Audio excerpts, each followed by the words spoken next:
Hai semua, malam ini kita ada di Pasar Durian Kedah, Banda Aceh.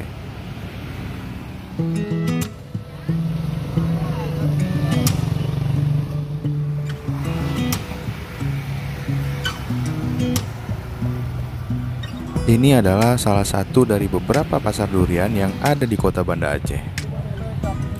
Di pasar durian ini, para pedagang tidak pernah kehabisan stok duriannya.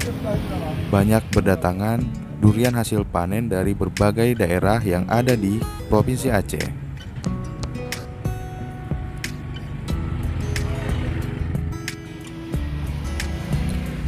Harga yang ditawarkan juga sangat bervariasi, mulai dari belasan ribu hingga puluhan ribu rupiah per buahnya.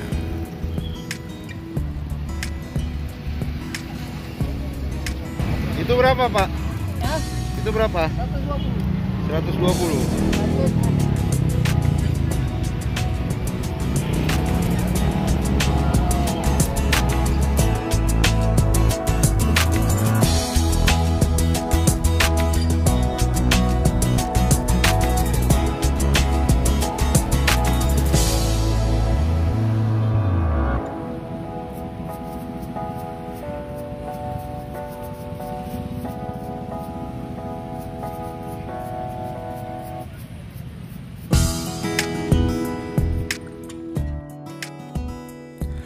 Dan yang menjadi ciri khas di sini, ada juga tersedia pulut bakar yang panas dan bisa kita santap bersama durian.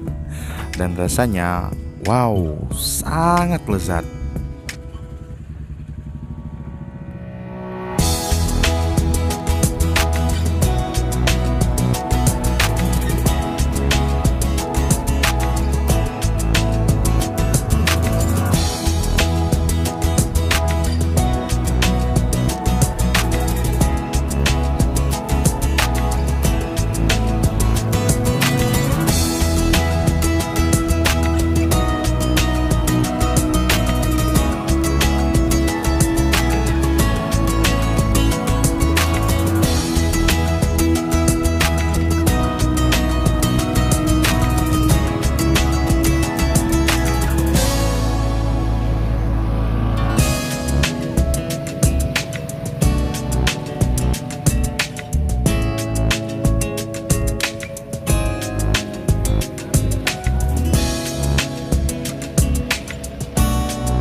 Demikian jalan-jalan kita pada malam ini. Semoga dapat menambah wawasan Anda tentang tempat-tempat kuliner yang ada di Aceh. Terima kasih sudah nonton video ini. Assalamualaikum dan selamat beristirahat.